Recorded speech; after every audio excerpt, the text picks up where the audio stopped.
Last week we talked about Satoshi Kon's 1997 Perfect Blue and some of his influence on Darren Aaronofsky. Tonight we see some of that influence on display, stolen, edited, and spiraled out in Aaronofsky's second film, which is based on a Hubert Selby novel. Spoiler alert, tonight, Dilated Eyes, A Double Dildo, and Juiced by You. Tonight, drugs, sex, and infomercials. Tonight, a film for the souls of the addicted. Tonight, Requiem for a Dream. When you're a movie lover and you seek out cinema, you seek out foreign, you seek out documentary, you seek out popular Hollywood narrative, you also tend to find yourself going into darker places, independent films that are willing to take chances, and that doesn't always work out. That doesn't always mean, an independent film that is done outside of the studio system doesn't necessarily mean you're going to be watching a good film. But there are times when you do find something that is on another level, that taps into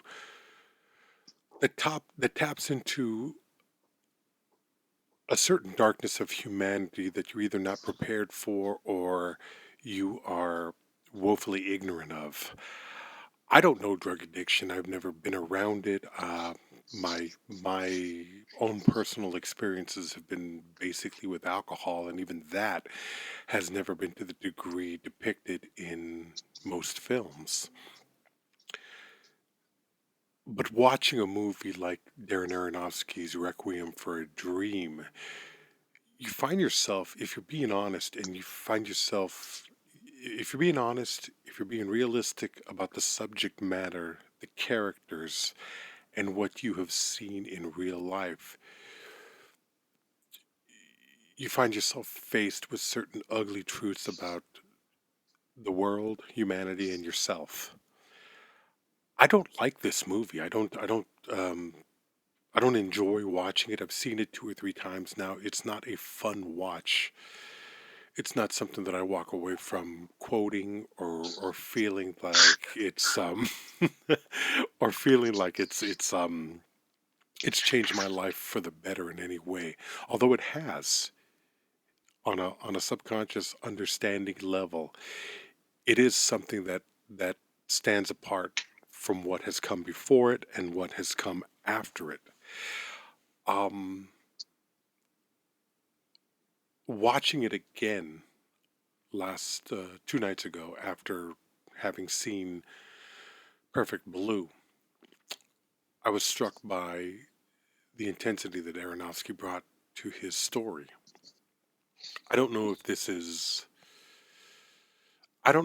magnified, exaggerated, or not as bad as real life is. But I will say that this is a rough viewing. And it kind of saddens me to know that I don't care about these people. I guess I care about them in the sense of you don't want to see people suffer. But there is a part of me that looks at them and says, Jesus Christ, how did you think this was going to end for you? That's the non-addict's mind in looking at this type of lifestyle and this type of culture. I'm really interested in hearing what you have to say in that regard, because you, Mr. Chavez, are, I don't know if you're more open-minded, less open-minded, or I'm really interested to know your take on both character and how it relates to the world around us. I think I'm more open-minded than you. Probably. I just wanted to pat myself on the back real quick and get that out of the way. I mean, maybe I think you have like certain things that you stand on, and you're like, this is my fucking worldview, Mm-hmm. and and that's it. Now accept it or don't. If you don't, fuck you very much. Fine. Mm-hmm. I think I'm more open to different things and different. I'm less like, oh, this is me and this isn't me, you know. Although I definitely have things that are me, I think I'm still like, oh, this may not be me, but it's fucking interesting. For example, even like Leslie had already seen this movie. I had seen this movie multiple times, and then so we were watching it, and what a fucking romantic you are. Date night, huh? Candles were on. Yeah. The spoon was bent. Yeah, wine. It's lovely. Yeah, the spoon was bent. The wine was flowing. The eyes were dilated. You know, it's double dildo on the side. I'm just kidding. And so, fucking, she's like, I get it. Like, you're a film podcaster, but.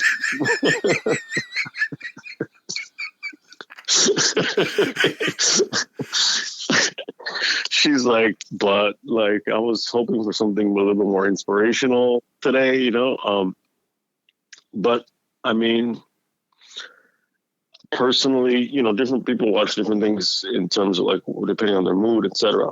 And what they look for in general, how they want to feel, how they want to be made to feel. For me, and so this is like a good point to come off of what you said in terms of like, you don't feel for these characters a certain way. That's something that I think comes up a lot for you, is that like, you really want to connect with like this person's journey, right? I primarily go to cinema separate from, okay, you're a film podcaster, but it's like for the aesthetic. Mm-hmm.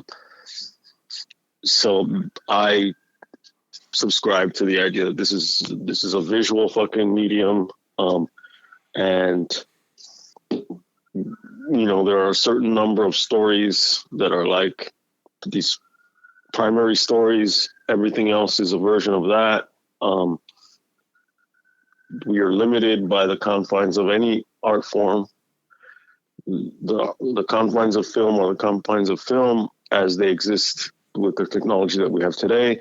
Okay, so what does it do based on that visually first? Sonic, I mean, I'm an audio person before visual, but primarily you get what I'm saying. Yeah. So it's aesthetic. What's the vibe? What's the tone? Then what's the meaning? Then what's the story for me? So yeah, this isn't something that you're going to watch and you're going to be like, yeah, you're going to rub your hands together and you're salivating to the idea of watching four people's lives spiral out of control because of addiction. But this is the type of film that makes the unwatchable watchable. It's kind of like Gaspar Noé films. It makes us key into things that we sense that we maybe shouldn't see, and much less sit and watch, but we do. It does it in a very visual and interesting way. Of course, that's what does it. Yeah. The style, and in that sense, the style, you know, it adds to the content. It adds to the substance. Different in a way though than horror or pornography, both which are meant to be seen. This stories like this, think of the rape scene in Irreversible. It's something that when you sit and you're watching it, you're seeing it. And it's however many minutes, 10 minutes or 6 minutes or whatever it is. Yeah, I think it was like 11 minutes. And you're watching with this a brief thing. Cocaine break in the middle of it. So well, naturally. Yeah. And so it becomes a thing that it's not for the purposes of this experience of this episode. It's not even watch this with RickRamos. It's like witness this. One witnesses these types of scenarios irreversible, or this type of film. So that ultimately, like, when you get to, and I'm going right to it, the double dildo scene.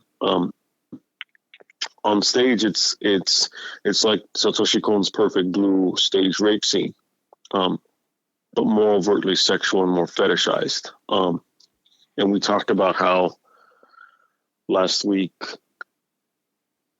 you're put in this position where you see scenes like this, where your eye is attracted to certain parts. I mean, body parts, but also aspects of the shot, movements, where the director is guiding your eye. But at the same time, you feel a sense of repulsion because of what revolves around those moments. Like Nine Inch Nails has this song called "Closer." I don't know if you know it, but it like the main lyric is, "I want to fuck you like an animal. My whole existence is flawed. You get me closer to God." And there's this there's something almost sexy about the song, but at the same time, the song is about degradation. So in that sense, it's not erotic because of the aspects of degradation. Here, it's shots in isolation can titillate. And therefore, you're watching these certain shots from above, two women, as the gross old man says, ass to ass, right? You see that and you can say, well, that's hot.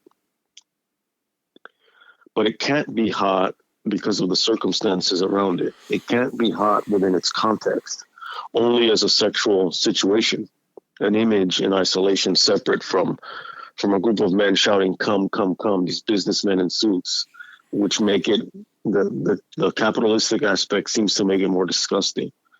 I don't think again, that's not a. That shit is disturbing. Well, I mean, that shit is incredibly disturbing. I guess what I'm doing is in terms of like, no, that makes it, but I don't know if it's the capitalistic aspect of it that makes it more, or it's already dirty enough that like money is dirty, like literally dirty, as objects that get passed around, but then to get shoved in your mouth, and it's like that, that says it all. So I guess the kind of is qualified but not qualified. But again, the circumstances, the consequences, the empathy, separate from those things, only can it be hot, and only in the mind of a person who can compartmentalize those things. And the thing is that we all can compartmentalize those things to a certain degree. And what Aaronofsky's doing is he's putting the viewer, he's making us witness, as I said earlier, the sex act. He's making us witness the act at the intersection of a lesbian sex fantasy and exploitation. And we, the viewers, the witnesses are left to sort out the sexy from the disturbing. And that's kind of why we've talked about this. I think it's, who is it? Truffaut says that there's no anti-war film. Yeah. The nature of cinema creates. The nature of cinema amplifies the beauty of something. Even at its most fucked up, cinema is beautiful. Yeah. And it can draw us in and push us away simultaneously. And so that kind of scene, that's one of the scenes that has kind of outlived the film, because it's the climax, however literally you want to take it, and it's now something that if you think of that film, you think of that scene, but that scene is very much a metaphor for what Satoshi Kon did with aspects of Perfect Blue with what Aaronofsky is doing in the rest of the film.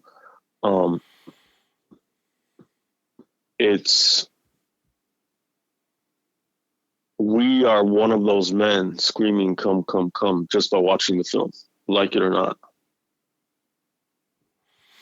Am I doing some kind of like leftist woke fucking like, or we're all guilty, white guilt type of racism as the original sin of white people type of theory that I don't know the guy's name that came up with that idea, but no, I'm not doing that. But at the same time, we're voyeurs in a voyeuristic medium. You press play and then connect it to all this addiction stuff, but it's connected back to the Ellen Burstyn character. There are 4 characters in this film: a mother, her son, the son's the son's girlfriend, and then his friend, and they all become addicted in different ways. The mother's already addicted to TV. She's already addicted to sugar. Now she gets on these diet pills because she thinks that she's going to end up on this infomercial TV show that she watches. And so she gets in this fantasy, and it sends her from the sitting in her recliner watching the remote control to electroshock therapy by the end of the fucking film.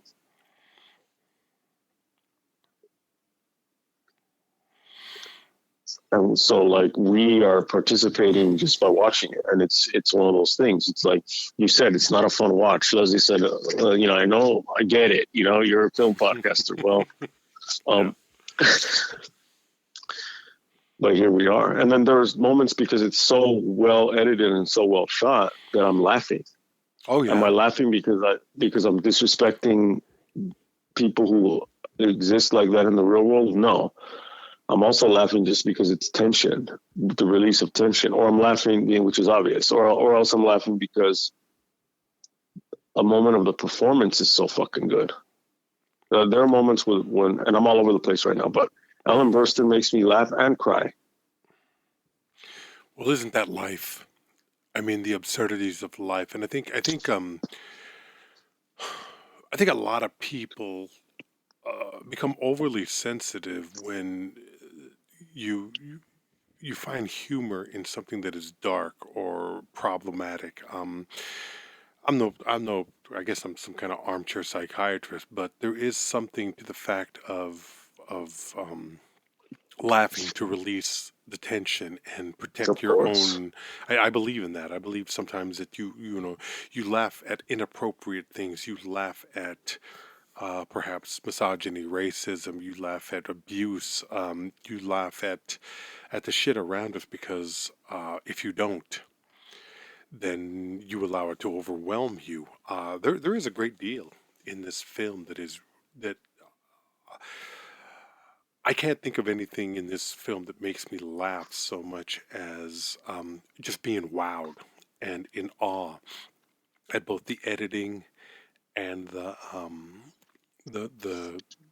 drive, the forceful forward motion of this film.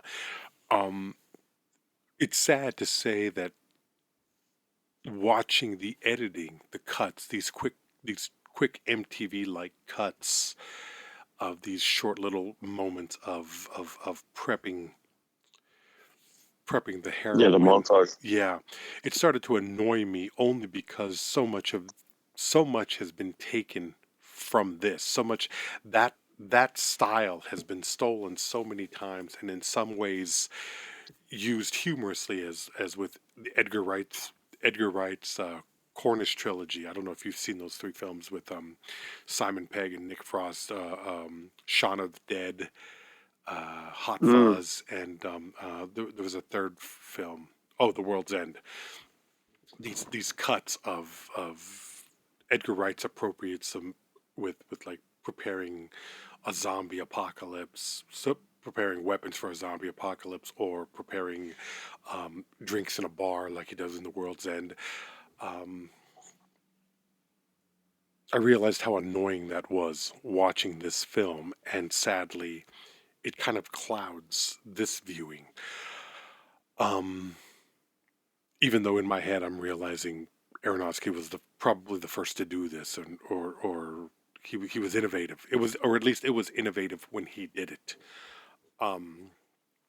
Watching the film, I felt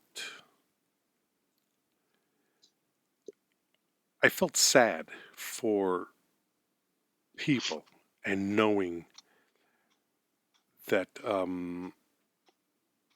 what was great in one respect is Aronofsky could have made a standard heroin driven picture. It could have been The Picnic in Needle Park, the old Al Pacino movie from the 70s. It could have been Michael Keaton in Clean and Sober. It could have been any number of coke-addled or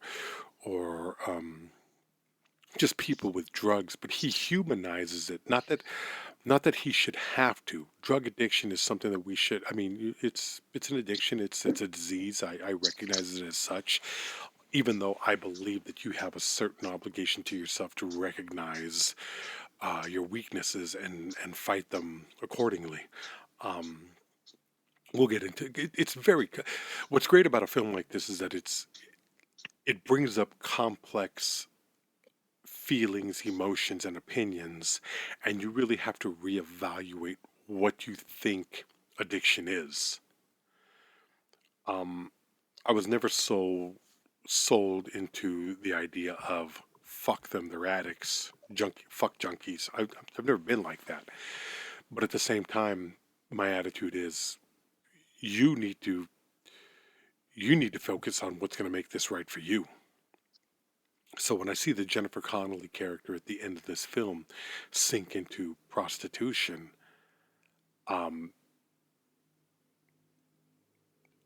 you can't help, or at least I can't help, but think about pornography and how much of that shit is the facade of these women. You know, if you see women in these, something that's coming up in a lot of my Facebook feeds are Angela White. Are you familiar with Angela White? Angela White? I don't think so. She's a porn actress from Australia. Big tits. Does a lot of anal. Does group shit. And they have her speaking on these podcasts. And these interviews are almost entirely, I think, about normalizing this world. And there is a possibility that she does enjoy all this, and she does feel like she's taking control of her life and she's in the power. But we've had this discussion about pornography in the past where it's, you know, you're not the, you're not driving that bus. I mean, somebody else is in control. You're a vessel. You're a body. Yeah, I mean, it's an industry. It's an industry, yeah. But because of that, you're a commodity. So you remove the soul and the personality and the humanity from a person when you put them into that world. I think she's, well, you alienate in the Marxist sense, unless she owns and controls the means of production. Mm-hmm. Unless you're doing DIY porn,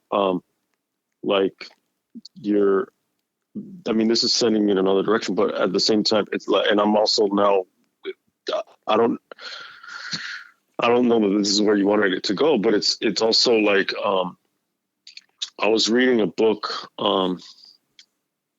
there's this book called England's Hidden Reverse, and it's about, underground, occult, esoteric, music out of England from the mid to late 70s into the 80s. And one of the an important figure named Sleazy Christopherson talked about. He was gay, and he talked about how because it's what clicked is when you say normalizing it. He talks about like the gay underground and how that influenced like certain aspects of his music. And he was associated with the filmmaker Derek Jarman, the gay filmmaker, kind of like a surrealistic, almost like a Kenneth Anger type of surrealistic work. Sure. And the idea that, according to them, they started to see a shift from a gay underground into more of a normalization, separate, distinct, I think, from as I read it, like the normalization of people and relationships, but also like to where they started to see, as I'm remembering and understanding it, is that like elements of the gay underground being taken and being put into the mainstream. And by being put into the mainstream, they lost an element of subversion, an element of rebellion, an element of expression that at that point was like theirs. John Waters talks about that to a degree in his John Waters humorous that fashion. Makes sense. Yeah. And so at that point, it also becomes, because it becomes mainstream, it becomes commodified. Yeah. And it loses, because it becomes commodified, it loses its certain edge, but now it can be just something that is like used to sell something else. And what you were saying reminds me of that. And look, I mean, we've talked about like the Nina Hartleys and all this, like these types of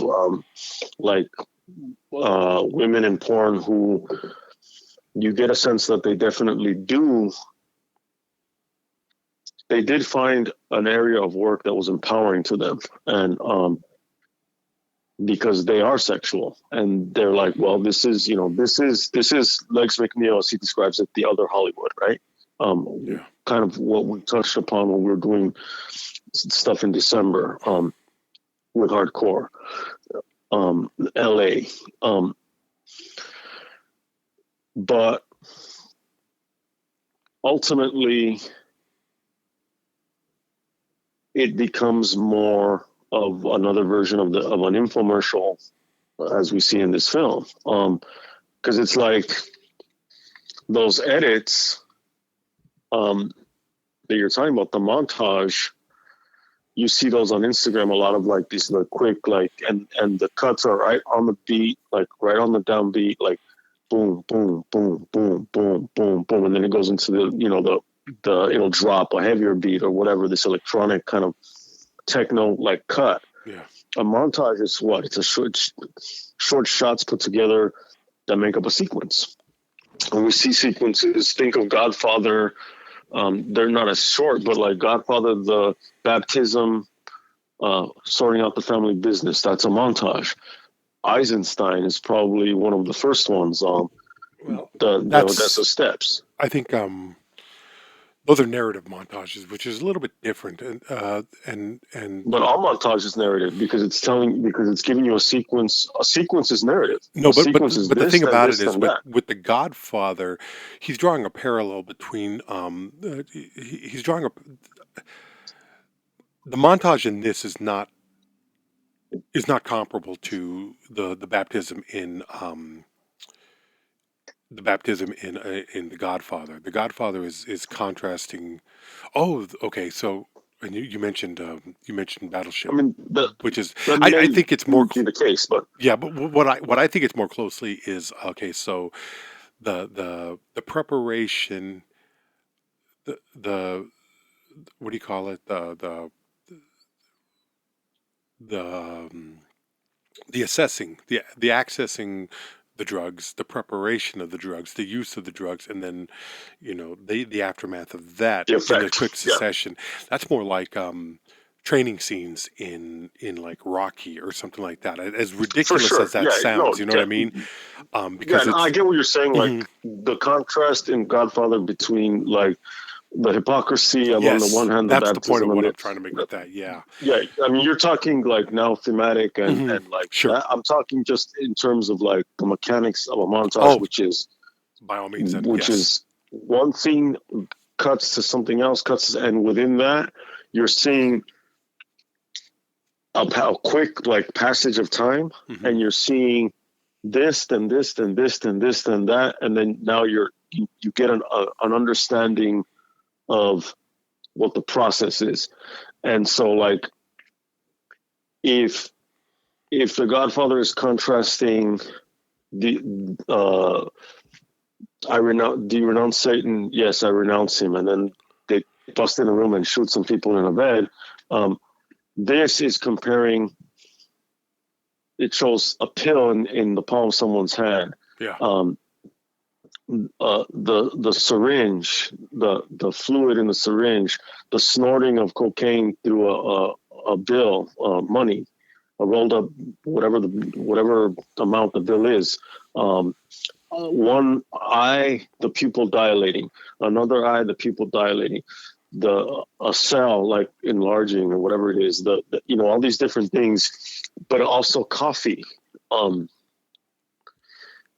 and we are watching this thing too, and like when you're interested in something, your pupil dilates Yeah. because you're opening your eyes, like the camera is like an eye. The aperture opens to bring in more light,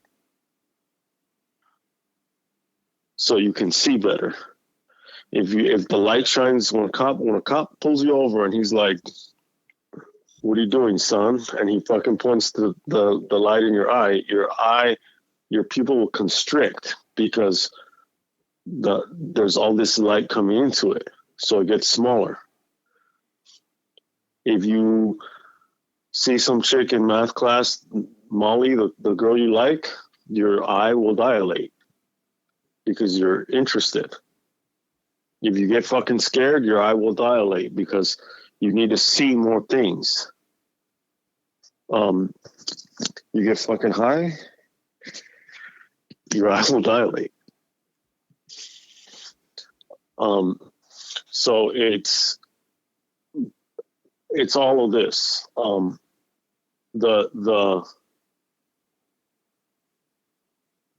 The porn, the sex aspect, like the exploitation, what you're willing to do for your addiction. But at the same time, there's like the element of like, well, there's the porn addiction too. Yeah. All the men that are in that fucking room, like most likely built up to the point where they're in that room. They didn't wake up. The dawn of their sexuality did not begin like,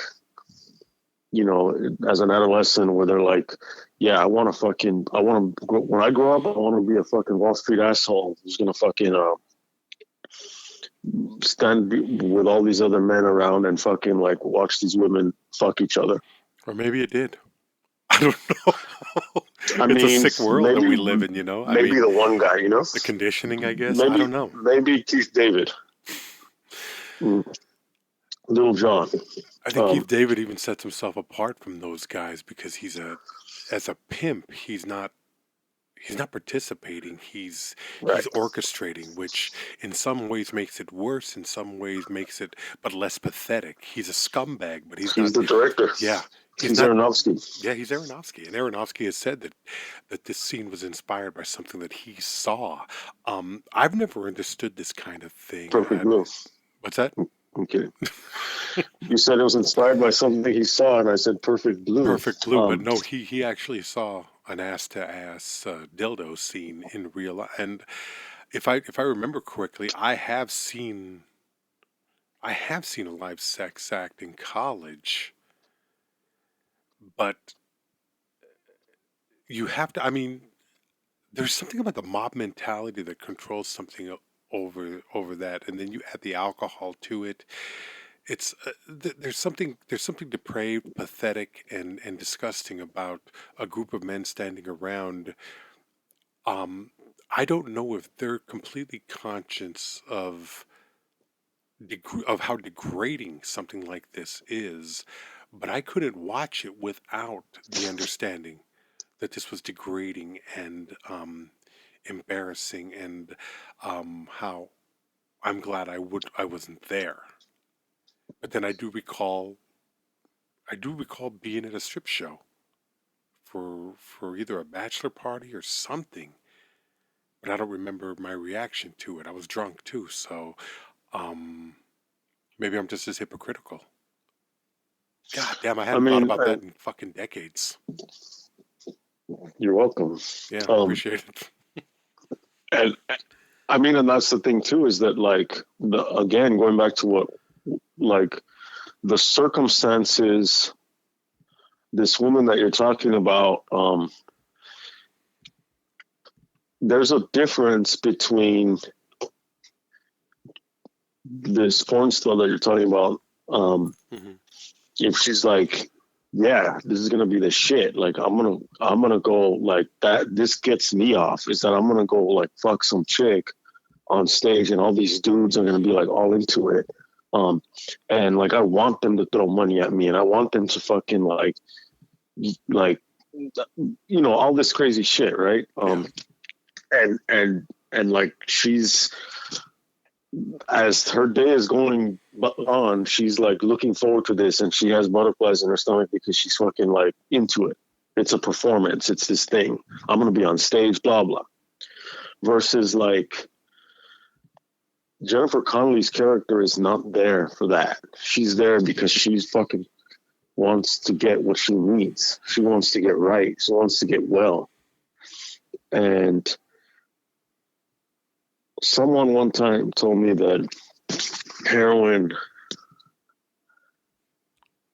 is crazy because heroin pulls you in. Mm-hmm. And once it pulls you in, it lets you go.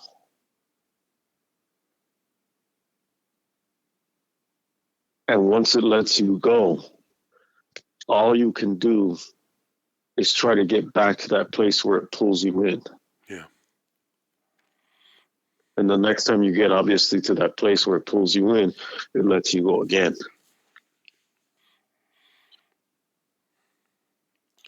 That's chasing the dragon. It's chasing the fucking dragon. Yeah. It's chasing it. And I mean, it's, that heroin, Velvet Underground, Lou Reed wrote a song, Heroin. It's when the smack begins to flow and I really don't care anymore. And when the heroin, as it goes, is, and when the heroin is in my blood and the blood is in my head, then thank God that I'm good as dead. And thank your God that I'm not aware. And thank God that I just don't care. And I guess I just don't know. And I guess I just don't know.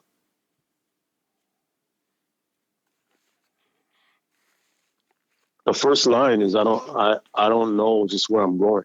It's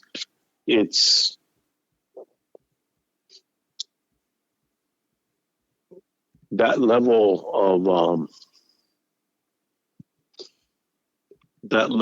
of addiction is something that, like,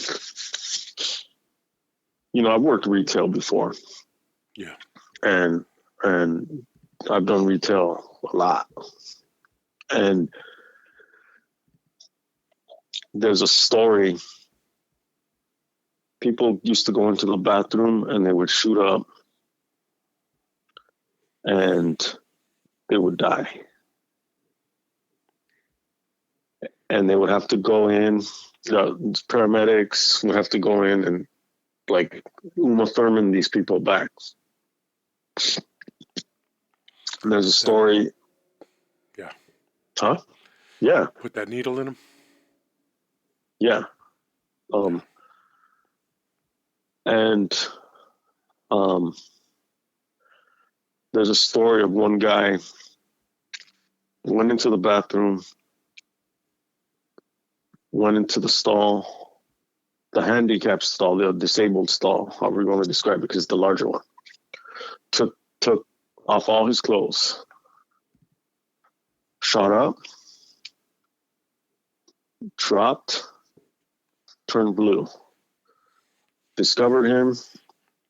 Paramedics come. They do all their work. He comes to life. They give him the Narcan or whatever, the adrenaline or whatever it is that it counters the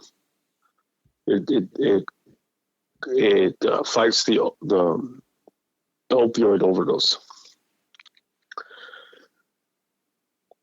He revives, but the moment that he basically came back to life, he ejaculated.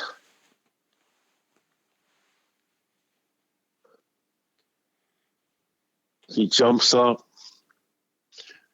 They try to restrain him.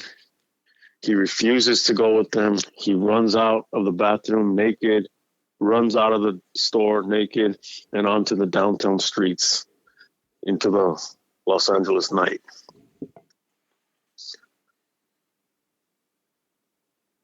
When I heard that story,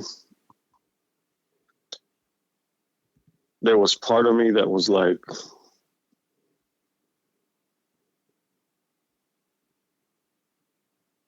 there's probably part of him that wants to recreate that whole fucking experience again.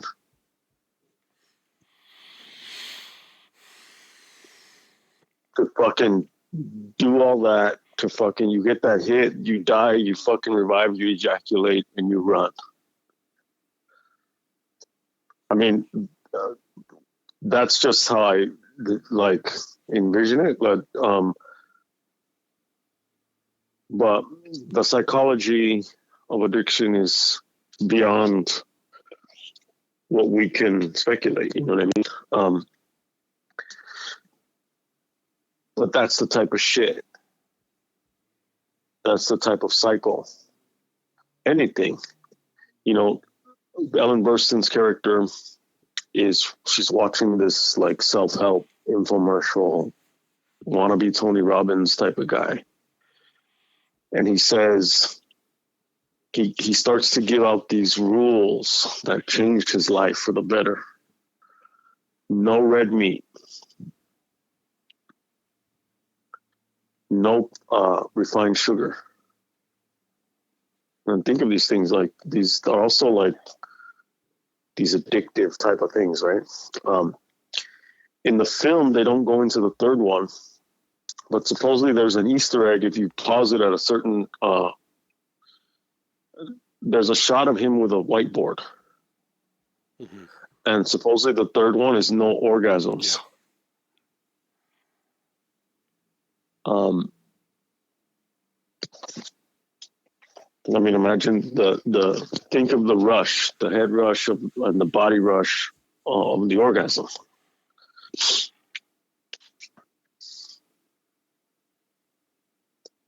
Think about when she's trying to limit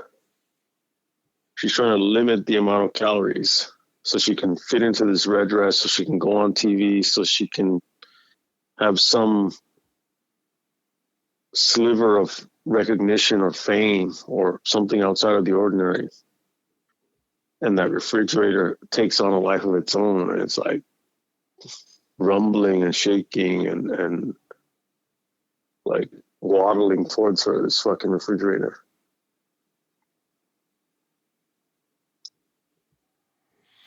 It's fucking crazy. I think that's the brilliant part of this movie is that, this is not going to be the type of movie that my mom or your mom or just about anybody's mom watches. But if they were to sit down and watch this film with an open mind, an open heart, and recognize what the Ellen Burstyn character is going through, because hers is the most acceptable addiction. And acceptable meaning that it's the one that's encouraged, because women are so often encouraged to lose weight, be thin, and to do what's necessary in order to achieve that goal. I mean, I remember growing up in the 80s and the 90s, and you would hear in these movies about women on diet pills, and they were basically speed. And they talk about this in the movie, and the power that shit had over somebody in controlling their life and their destiny. And Aaronofsky and Hubert Selby, the writer of the 78 novel on which this is based, there's this slap in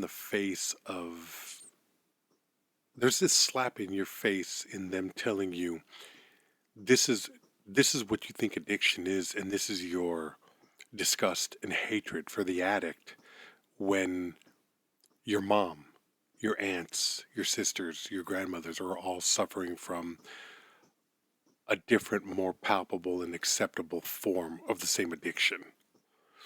Mm-hmm. That's a great parallel. That's a great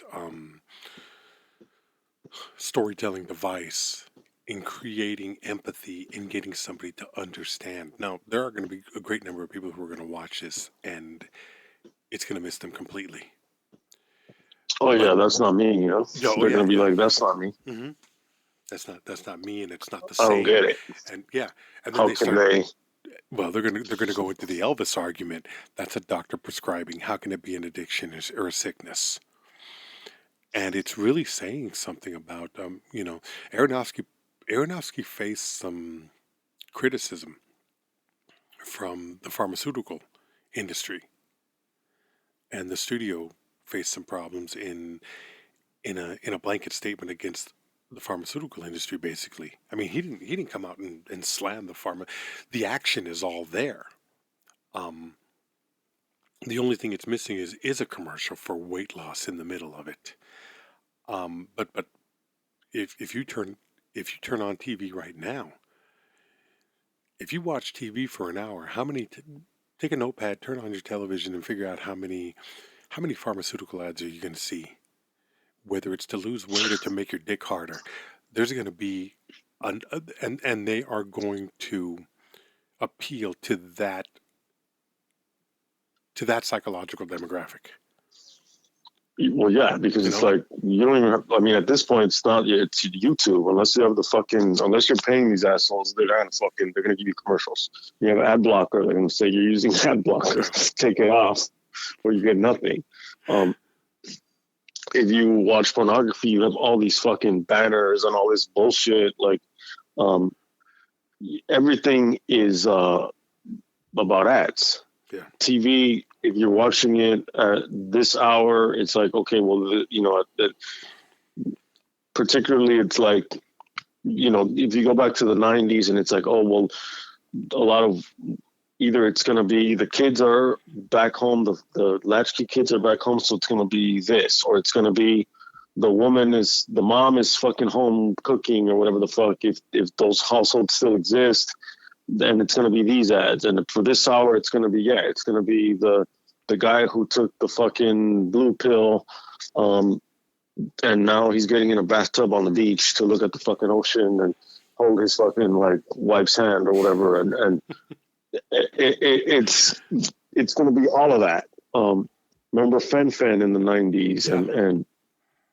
and then it's going to be those commercials, but then it's going to be the ones that after those things fucked you up, because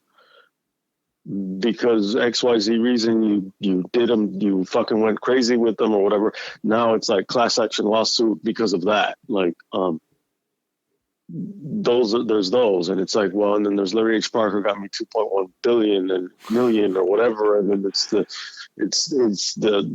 motorcycle riders guys, and the famous, I don't know if you saw it out in Phoenix at that time, but it was like, I don't know if it was survival insurance. It was this guy pulls up and this guy's hitchhiking, and this chick pulls up And she's like, you need a ride? And he's like, you got insurance? Oh, and he's like, I can't take and that. she's like, yeah, I can't take that ride. Or it's fucking Barbizon or whatever fucking beauty school, or it's ITT Tech or whatever, you know, and now it's all different, but now it's like the fucking, now it's the Instagram thing is a fucking ad. Every fucking like post is a fucking ad, either for yourself or it's for fucking your OnlyFans or it's for your fucking whatever, because everything is selling something and everything is addictive because Instagram is addictive. And now it's like, it's going to be the shit that you fucking, whatever you watch, whatever gets your eye dilated, now you're going to be inundated with that. And then ultimately it's like, well, that's boring because it's fucking the same shit, or it's, you have to keep upping the ante. It's Jake the Snake Roberts talking about, you know, you can't do the same thing. Eventually it's fucking two chicks, a pistol, and a midget. Or whatever he says. And so this is that. This film is, and we're all over the place in terms of this film, but I don't give a fuck, because that's what we do. But all the performances are good. Her performance is next level. Well, she's incredible. There was some controversy at the time because they wanted to submit her for Best Supporting Actress, because they felt that she had a better shot at that, and she refused. And to her credit, she refused, and I'm glad she did. She would end up losing to Julia Roberts for Erin Brockovich, which is obviously an embarrassment. But it's because of the messaging. Yeah. It's like, right, of course. I mean, you're watching a woman bare her soul on that screen. I mean, and I think in a career of really standout performances from The Exorcist, Last Picture Show through Alice Doesn't Live Here Anymore, for which she did win the Oscar. This is a career crowning achievement. She is so naked and vulnerable in this film, on that screen, and she is somebody that if you have any kind of a soul watching this film, you empathize with, you're sympathetic towards, and you understand she's not simply a delusional old lady. She's driven to delusion through pills and loneliness and what the world does to you. See, ultimately, this film wins me over because it's very human. It's very much about the fragility of our personalities and the weaknesses that we are faced with. We're not perfect human beings. We're vulnerable to so much. And I think that's part of the reason that I'm both attracted to this film and not repulsed by it, but find it such a difficult watch. I think it's not something that you want to watch because it's truly honest about our weakness, and I don't use the term weakness in a negative. I use it in a negative sense in other descriptions of addiction, but in the weakness of us as human beings, it is a hard watch from that perspective. And it makes it reality. Yeah. When we watch her hallucinations, we don't see her hallucinations from her point of view. We see the hallucinations as if they are real. Yeah. Because we see her within the hallucination. We see her when it's like strobe effects and these different lighting effects as she's stumbling and wandering like through her apartment. It's not like she looks normal to us, and then there's a cut to what she sees. We see everything the way she sees it, including herself, so that she's distorted as we see her move through a distortion. the whole film is basically like a beautiful, fucked up world of distortion. And in that sense, I think the contribution of Satoshi Kon is more than, I mean, the obvious fucking bathtub scene. Mm-hmm. Where you see the main character, or one of the main characters, you see her like curled up, face down from above in the bathtub, and then there's a cut to a shot of her from underneath, under the water, where she screams underwater and the bubbles go up. That's the obvious. For Kon, it's like such a distortion of reality, such a distortion of the narrative for Mima's character, that we, the viewer, are drawn in such a way that we too lose a sense of what's on the show that she's now become a part of, what's real, what's a dream, what's this, what's that.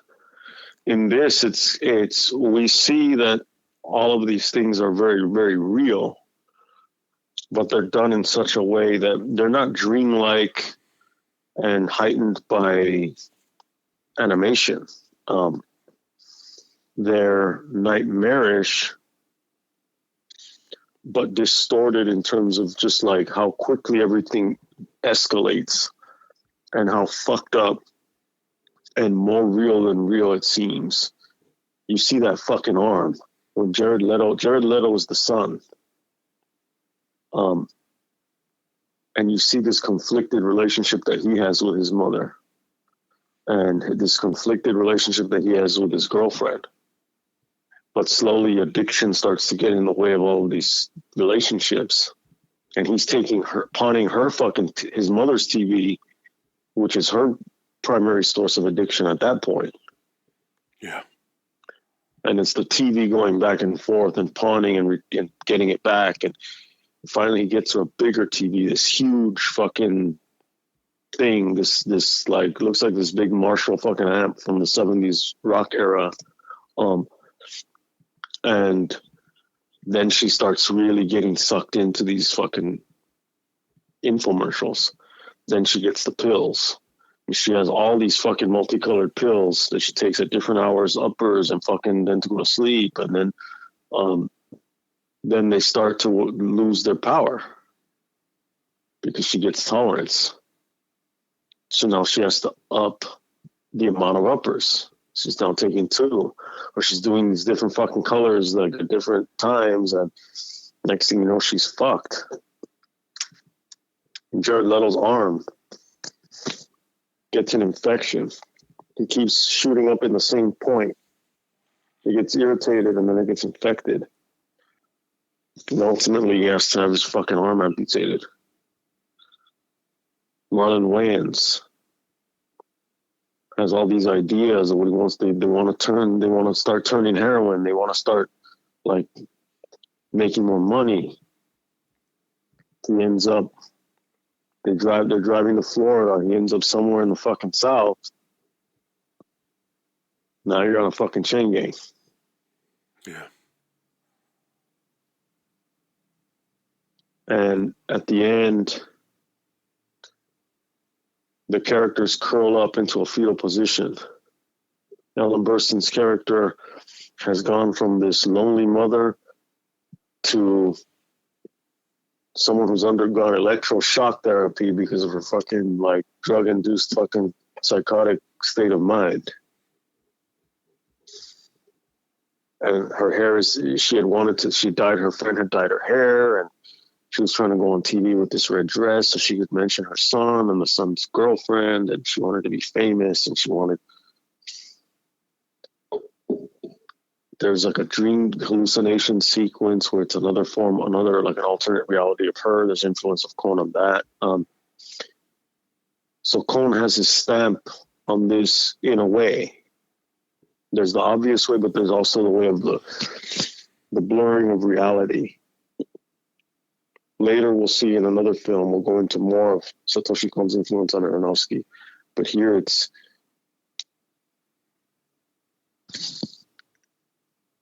what happens to reality. And as reality gets more and more fuzzy, shit paradoxically becomes more and more real in terms of the consequences of everyone's actions. Ultimately, they're all in a fetal position. Yeah. Jennifer Connelly has the drugs like nestled up against her fucking chest. That's her piece. What were you gonna say? No, it's a painful ending to a painful movie. You know, Aronofsky didn't argue with the writer, but he felt, this is kind of fucked up. I read this somewhere. He wanted to know if Leto should die at the end of the film from the infection, from the amputation, from all that. And the author said, no, he lives. And you got the sense that, at least from what I read, that Aronofsky was a little bit disappointed, like it was a cop out. And then he said he hasn't suffered enough.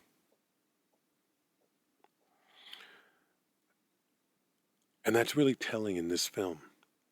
None of them have suffered enough. Because in life, you never stop suffering. There is no happy ending. There is an acceptance, and maybe there is the opportunity to find security in being able to cope with a thing. But there is no beating this.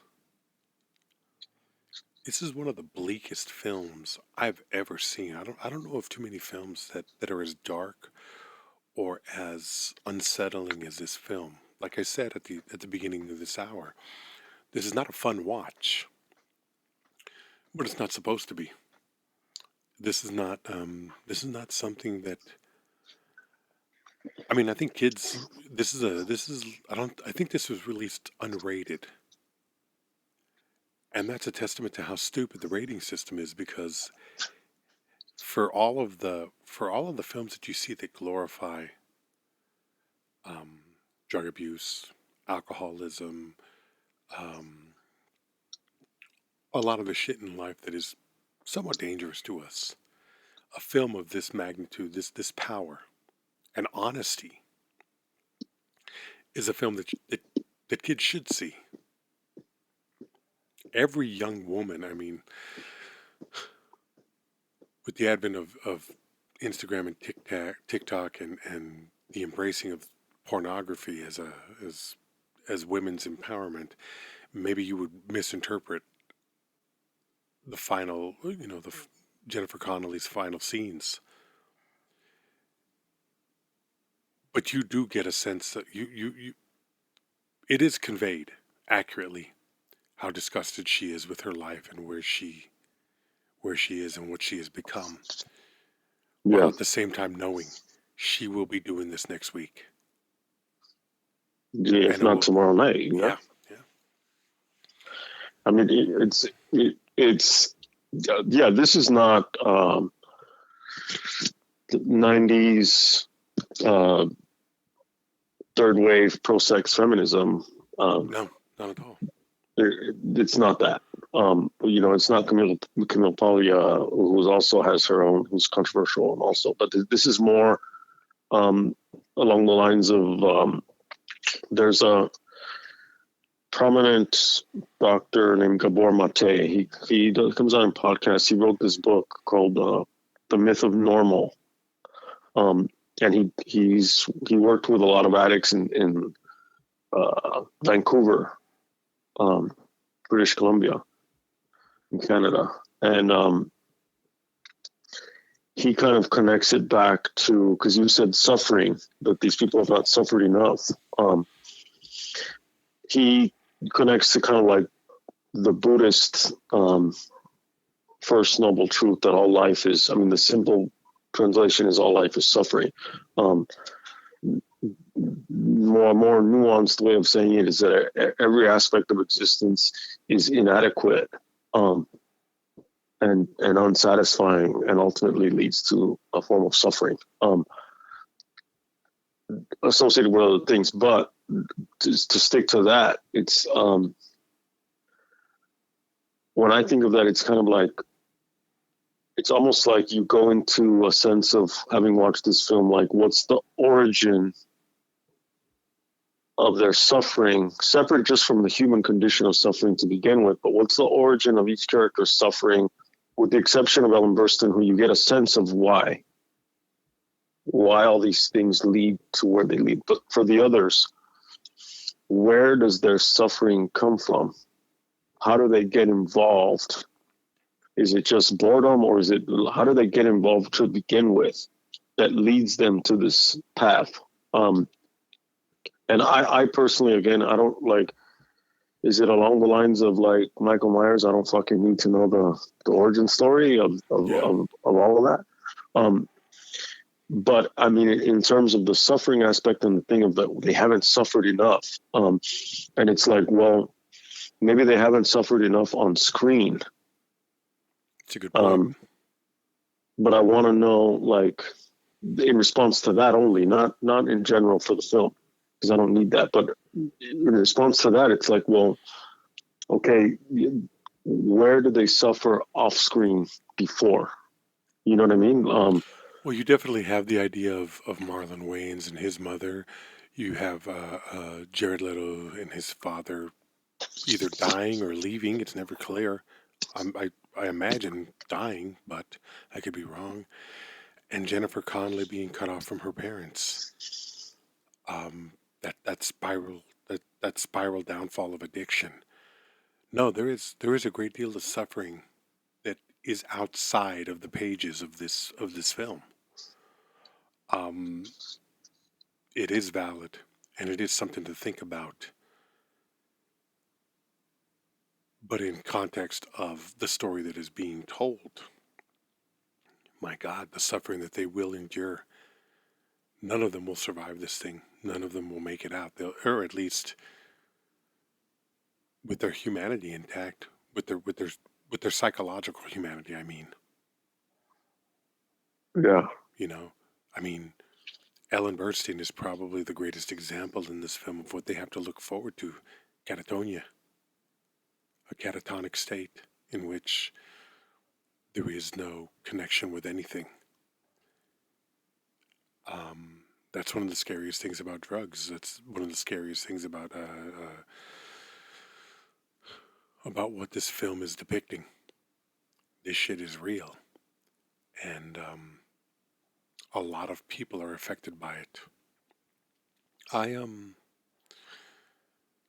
This is one of those films where I can recommend highly, but with certain caveats. You have to know who you're recommending a film to. I think if anything that we've learned in the 7 to 9 years that we've been doing this podcast is this has never been about recommending a film. This is about understanding the power of film, the power of cinema, stories, narratives, the human relationship that you take from watching something like this. I felt,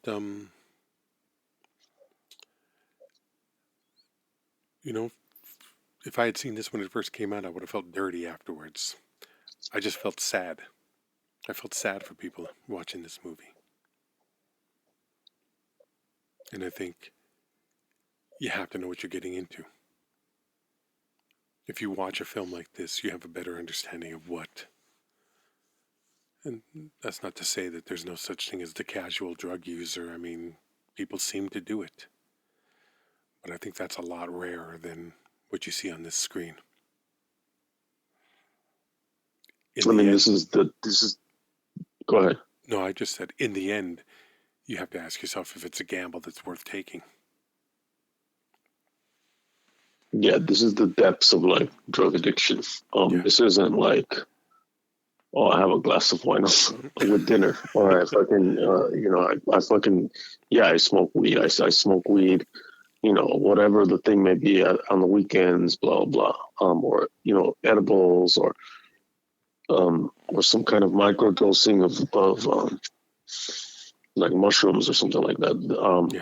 This is something that is like, when truly it takes over your life, that's becomes the central drive, is to get high, and as a pain reliever, not like fucking Excedrin, but like as in like the pains of one's soul and the numbing of one's soul to ease the pain of living.